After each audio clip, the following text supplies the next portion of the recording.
Spark Books here. Today, I'm going to explain the book, Connect, by David Bradford and Carole Robin. Take care, enjoy the book, and have a nice day. Connect, 2021, lays the groundwork for exceptional relationships. Drawing on social science research and the author's personal experience, it shares core behaviors and actionable advice to cultivate meaningful connections, leading to personal fulfillment and professional success. Key idea number 1: exceptional partnerships take work and a growing mentality.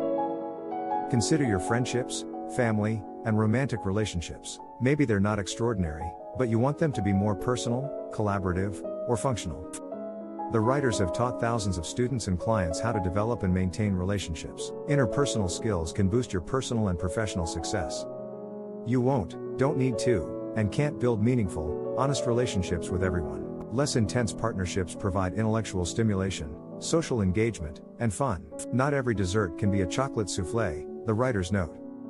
Exceptional partnerships take work and a growing mentality. The following sparks illustrate the 6 markers of extraordinary relationships and the associated skills and actions. Exceptional connections aren't a goal. They evolve and develop like live organisms, thus they need TLC. Relationship building and maintenance require a progressive attitude. This entails improving behavior. First, abandon your finest idea. Second, take risks and attempt new things. Third, use mistakes as learning opportunities rather than an excuse to quit. Your efforts may not always succeed. The relationship won't advance if the other person isn't willing to meet you on your level. Without effort, your endeavors will fail. Doing helps you personalize the teachings and get the most out of them. Choose 4 to 5 relationships to deepen. Ask yourself how each blink relates as we go. Keep a notebook to record your thoughts and process. Experiences pay off when you reflect on them. Success. Key idea number 2: more self-disclosure is generally better. Behind our busting it social media facade, we're typically apprehensive. When expressing emotions, watch your language. I feel can be used positively or negatively. I'm outraged by your comment is more useful than you want to control this conversation, which sounds accusatory. The change is little, but important. Nobody likes being judged or appearing weak. Editing and spinning who we are strips us of our authenticity and causes others to invent stories about us. Next blink.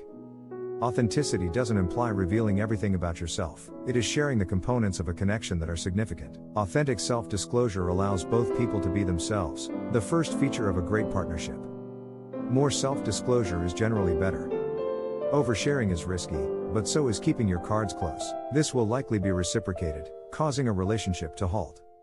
The authors suggest the 15% rule. Imagine 3 rings. The zone of comfort is where you feel safe doing or saying anything. The following circle depicts the zone of learning, where you're unsure of the other person's reaction. The outermost ring is the zone of danger, which includes things you should never say or do. Expand your comfort zone by 15% to avoid the danger zone. Add 15% for each success. This could imply telling a friend something risky. Instead of saying, "I worry about what others think of me," use, "I commented on your eating habits and have been worried ever since." 15% may seem modest risk to you, but catastrophic to someone else. The rule helps you make decisions. Sharing facts and sentiments reveals different aspects of you. Emotions indicate how essential something is. Feelings can clarify facts. When expressing emotions, watch your language. I feel can be used positively or negatively. I'm outraged by your comment is more useful than you want to control this conversation, which sounds accusatory. The change is little, but important. Key idea number 3: strength, not weakness, causes vulnerability. Second, you're both willing to be vulnerable. Vulnerability is nuanced. If you know how people would react, exposing intimate details isn't risky. Sharing when unsure of the response brings people together. Message: strength, not weakness, causes vulnerability. Third, and related, is faith that self-disclosures won't be used against you. People worry that disclosing defects will make them weak. Leaders may assume that anything that shakes their superhuman veneer will undermine their standing. The opposite is true. Self-disclosure requires courage. Your peers will admire and emulate your openness. Silence discourages connection while vulnerability does. The little we reveal, the more people will infer assumptions. By withholding information, we lose control over how others see us. Once people see us a certain way, we often act that way, establishing a false front feedback loop. All of this leads to relationship and self-isolation. You may recognize how made-up stories about others become reductive labels in your own behavior. Create a new story about the person to contradict it. This may bring you back to innocent curiosity and an open mind. When dealing with self-disclosures, you must balance curiosity and intrusion. Nobody wants to be a microscope specimen. Meet people where they are to avoid this trap. However, by sharing first, you'll obtain trust, acceptance, and reciprocated vulnerability. You can also help others be themselves. Avoid compassion and counsel. Individuals don't like being pitied or told what to do. Listening actively, suspending judgment, asking open-ended questions, listening for emotions, demonstrating empathy, and showing acceptance foster others' full expression. Key idea number 4. Behavior-specific feedback helps people change.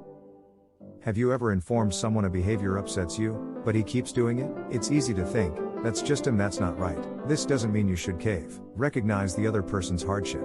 Feedback doesn't stop talks. Personality is hard to change, yet no one is born rude or self-involved. When you assume a person's characteristics, you do him a disservice. Instead, identify what drives his conduct. Behaviorally tailored feedback helps people improve. Changing habits is achievable, but difficult. Richard Beckard, an MIT organizational theorist, defined the conditions for transformation. Willingness to change must be stronger than resistance to change.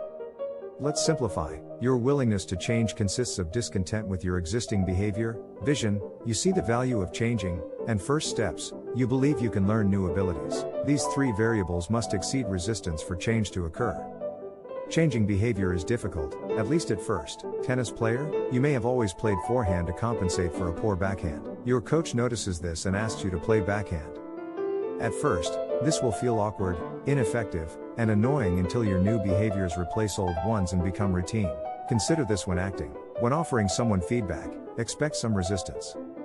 Defensiveness abounds. Behavior-specific feedback can help. This means you simply comment on the other's visible conduct and your reactions to it. Don't assume you know their motives and intents. Keep your feedback on your side of the net. To continue the tennis analogy, feedback can generate strong emotions, especially when it's true, but all feedback is data. In some circumstances, pause or briefly redirect your feedback's focus. This doesn't mean you should cave. Recognize the other person's hardship. Feedback doesn't stop talks. Key idea number 5. Appreciate emotions' range. Don't let your emotions control you. In today's world, it's hard to follow the dictum. In the business and classrooms, reason and logic are emphasized over emotions. When we articulate our feelings, we downplay their intensity. Since we're used to numbing ourselves, we don't always notice good or terrible feelings. When we numb anger, sadness, and fear, we numb gratitude, love, and joy. Message: appreciate emotions' range.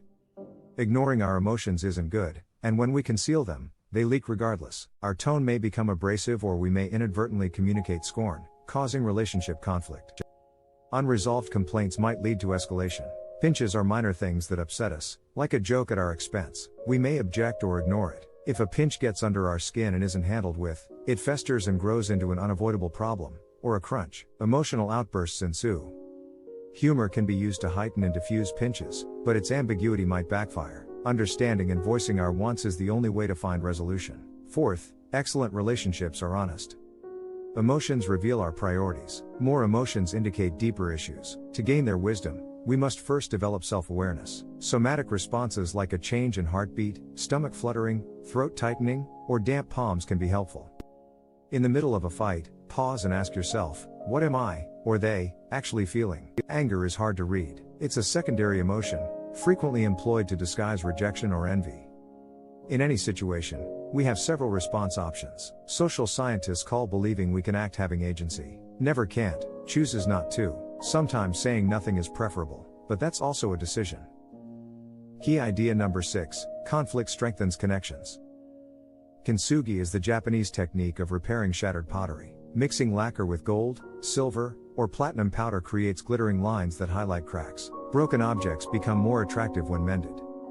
Damaged artifacts have a past that should be honored, not hidden. Same for broken couples. By carefully picking up the pieces, you'll have better relationships. Conflict can strengthen friendships. 4 problem-solving steps using behavioral feedback can handle tricky challenges. Managing disagreement productively is the 5th quality of a great partnership. First, make the other person listen. Tell your partner how her behavior affects you or how her behaviors don't match your aims. You might question if you're affecting her behavior. Admitting your involvement can help others take responsibility for theirs. Second, ask her what's wrong. You can never assume you know what the other person is thinking. Problems are often complex and multidimensional, and the issue you're concerned about may not be the main one. Third, find a satisfactory solution. Make sure all parties are pleased before ending a difficult conversation. This may take time and multiple conversations. Determine needed repairs. Has it caused damaged sentiments or regrettable statements? Begin with a "I'm sorry." By laying aside your pride and offering an olive branch, you can heal figurative wounds and promote mutual vulnerability. You must be sincere. Beyond an apology, letting your spouse or coworker know how much you appreciate her and the connection can go a long way. Long-standing behaviors are hard to rewire, so you may not instantly feel comfortable with disagreement. The rest will follow once you master confrontation. Practice and persistence create new behavioral pathways, so keep trying and honor your process. The only error is not learning from them. Key idea number 7. Face your fears to strengthen your relationships. You'll know your relationship is special when you and the other person don't have to hide key pieces of yourselves and can tackle scary subjects. Fear kills growth. Consider conflict, which individuals avoid because they believe disagreements and accusations may inflict irreversible harm. Turning away from disagreement increases the risk of persistent impasse. Relationships aren't linear, but they'll grow if you face your concerns. Nobody changes overnight. Relationship building is sometimes 2 steps ahead, 1 step back. At times, this may require going back to an earlier stage to reassess commitments or asking, "Can we speak about why we can't talk?" When we're upset, we focus on what someone is doing wrong, but it's crucial to acknowledge and promote development, in ourselves and others. You're both committed to each other's growth and development. Committed doesn't always mean kind. Challenging someone shows support. Tough love is hard when we fear it will destroy the relationship, yet being soft can be destructive. It could validate a wrongdoing.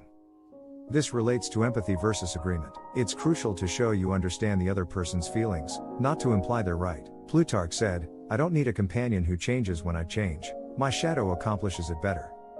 Consider being called out as a chance to learn, not an excuse to get defensive. By showing you the impact of your actions, the other person helps you improve. Caring people embrace you despite your shortcomings, which helps you accept yourself.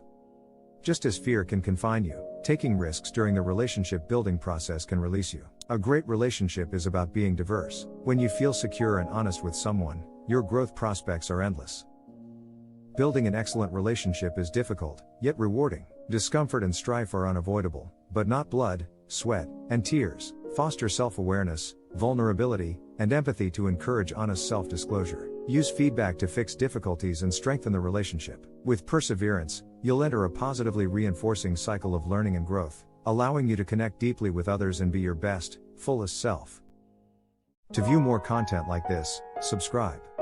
Don't forget to like and turn on notifications. The channel really benefits from it. I appreciate you being here.